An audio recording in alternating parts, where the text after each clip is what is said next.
Everyone. आज हम बात करेंगे अलेक्जेंडर पोप का बहुत इंपॉर्टेंट वर्क है the rape of the lock. तो ये दो बार पब्लिश हुआ था। सबसे पहले हुआ था 1712 में 2 कैंटोज, और उसके बाद था 1714 में 5 cantos. The rape of the lock और ये लिंटन्स मिसलेनी में पब्लिश हुआ था।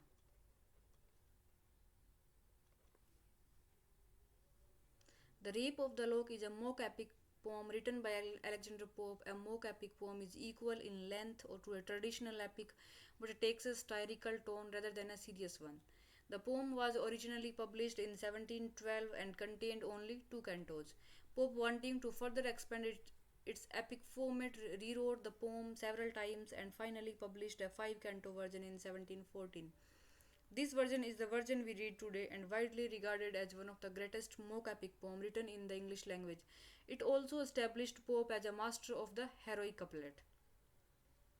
The Rape of the Lock, the theme is largely concerned with the elite and bourgeois classes of English society and their relationship to social status. It also explored the biased gender politics in Pope's day. The Rape of the Lock has an interesting history as it was inspired by real events. इसमें ये जो rape of the lock है ये real life event से inspired है। तो real life में होते हैं लॉर्ड पीटर, जो इस rape of the lock poem में उनको बैरन बताया गया है, और वो एराबेला फर्मर है, उसका लॉक कट कर लेते हैं जो जूड़ा होता है बालों का उसको, और एराबेला फर्मर को इसमें पोर्ट्रे किया गया है बेलिंडा के नाम से, विदाउट हर कंसेंट, जो बिना उसके कंसेंट के उसके बाल काट लेते हैं। The event threw the two families into a public feud despite them being friendly for years. तो ये जो टू फैमिली की स्टोरी है, और ये काफ़ी सालों से एक दूसरे फ्रेंडली थे ये। पोप जो फ्रेंड इन्होंने जॉर्न कैरिल है, इन्होंने इनको बोला था पोप को लिखने के लिए, और इन्हीं को डेडिकेट किया है ये Rape of the Lock John Caryll को। Asked him to write the poem as a humorous peace offering. Both families were recusant Roman Catholics during a time in England history of anti-Catholic legislation. So the poem's representation of religion are also noteworthy. Pope created a long poem around 600 lines broken into 5 cantos. A canto coming from the Latin word for song. तो canto को Latin में क्या बोलते हैं? Song बोलते हैं। मतलब English में song बोलते हैं, लैटिन में इसको canto बोलते हैं। In a section of a long narrated poem, if the entire poem The Rape of the Lock is an album, think of each canto as one song of the album. तो एक album है, इसमें जैसे 5 song हैं। तो सबसे पहले बात करते हैं हम कैंटो 1 की। The first canto of the poem introduced as to Belinda as she wakes up and prepare herself to go to a party. तो इसमें बेलिंडा होती है, वो अब उठती है और पार्टी के लिए प्रिपेयर हो रही होती है। जैसे पुराने जो एपिक पोम होती है उनमें क्या होता है कि सुपर नेचुरल एलिमेंट्स होते हैं, कुछ ग्रीक गॉड्स गॉडेस होती है, वो हेल्प करती है कॉमन पीपल की। तो इसी तरह से इस जैसे Zeus Athena Hades interfering with the mortals, इसी में क्या होता है कि बेलिंडा होती है, वो तैयार होती है, तो एक सुपर नेचुरल एरियल वो उसकी हेल्प करने के लिए आता है। Her guardian sylph who helps prepare her makeup and attire, you also give her a warning, और वो उसको एक वार्निंग देता है कि आज तुम्हारे साथ कुछ बुरा होगा, लेकिन सूरज ढलने से पहले पहले, लेकिन ये नहीं पता कि क्या बुरा होगा, तो तुम्हें केयरफुल रहना चाहिए। फिर canto 2। In canto 2 we introduce to the baron who is fascinated by Belinda's 2 locks of hair. Seeing how beautiful they are, he plans a way to steal them from her. He prayed to love displayed as a supernatural being in the poem so that he might obtain the locks. This is another epic trope where a character would pray to a god for assistance in what they desire to do. तो वो God से pray करते हैं कि मेरी help करना, मैं वो उसके बालों का जूड़ा जो भी लॉक है वो ले सकूं, कट कर सकूं।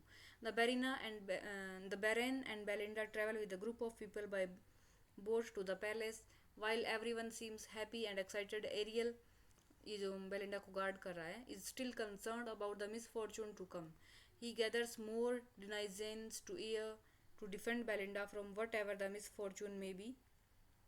मतलब ये बहुत सारे इनको डेनिजेंस को बुला लेता है कि कोई उसके इयरिंग्स को करेगा, कोई कोई बिंदी को करेगा, कोई बालों को करेगा, कोई नेकलेस को प्रोटेक्ट करेगा, मतलब पूरी तरह से बेलिंडा को प्रोटेक्ट करते हैं। Continuing to imitate epic poetry, Pope has Ariel give a speech to these other sylphs as if he is a captain inspiring his troops before they had to into battle. Once his speech is done, the sylph invisible to the eyes surrounding Belinda in order to protect her. उसके बाद canto 3। तो एक question आ सकता है कि Belinda का जो lock है वो किस कैंटो में कट हुआ था, तो कैंटो थर्ड है, इसमें कट होता है.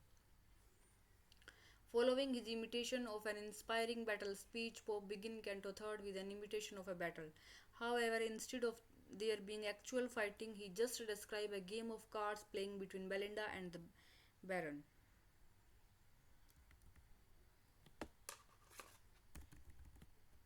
Just 1 minute.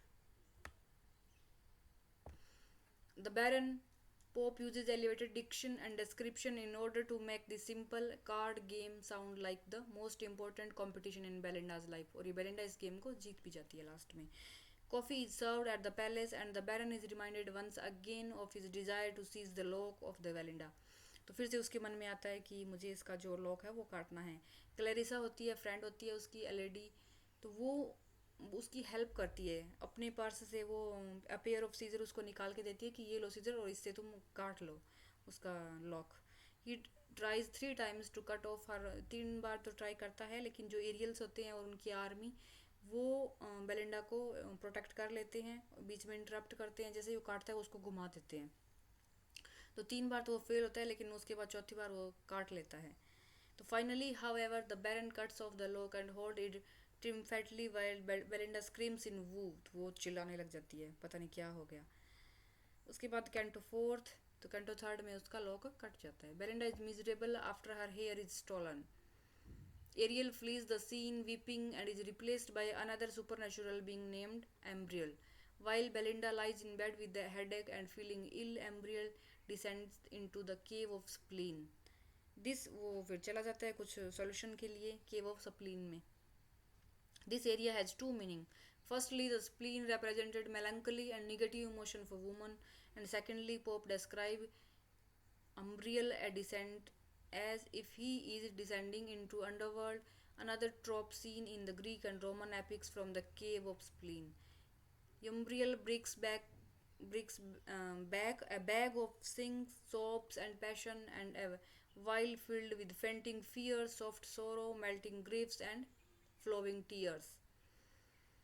Thalestris, an Amazon warrior queen from Greek mythology, asks Belinda to avenge herself for her stolen lock. तो वो उसको एक तरह से बोलते हैं कि तुम इसका बदला लो बेलिंडा से. Belinda asks Sir Plume to demand the hair back from the Baron. The Baron however refuses. वो नहीं देता है, वो बोलता है कि मैं तो इसके हाथ के बाहर लपेट के रखूँगा, मुझे बहुत अच्छा लगता है ये.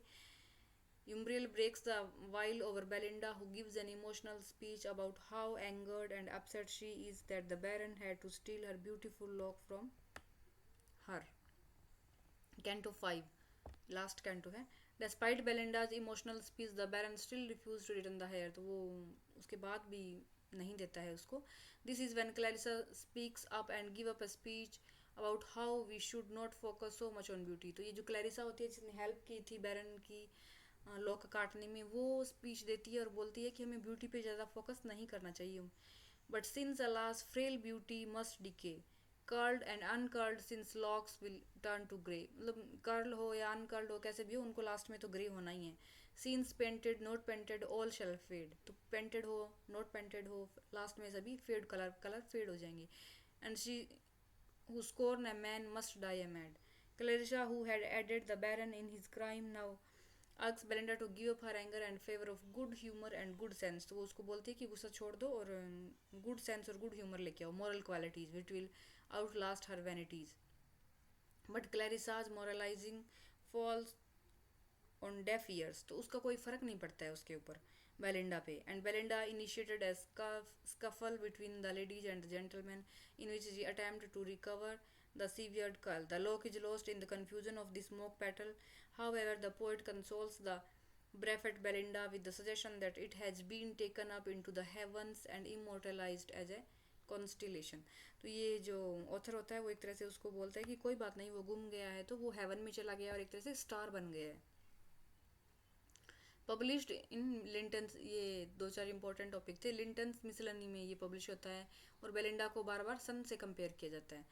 और इसमें टोटल 794 लाइन है. और बेलिंडा का डॉग बताया जाता है और डॉग का नाम होता है शॉक. तो कई बार क्वेश्चन आ जाता है कि बेलिंडा की डॉग का नाम क्या था, तो इसके डॉग का नाम होता है शॉक. तो the rape of the lock ख़त्म हो गई है, फिनिश हो गई है यहाँ पर. Thank you for watching. अगर आपको वीडियो अच्छा लगे तो please like and subscribe the channel.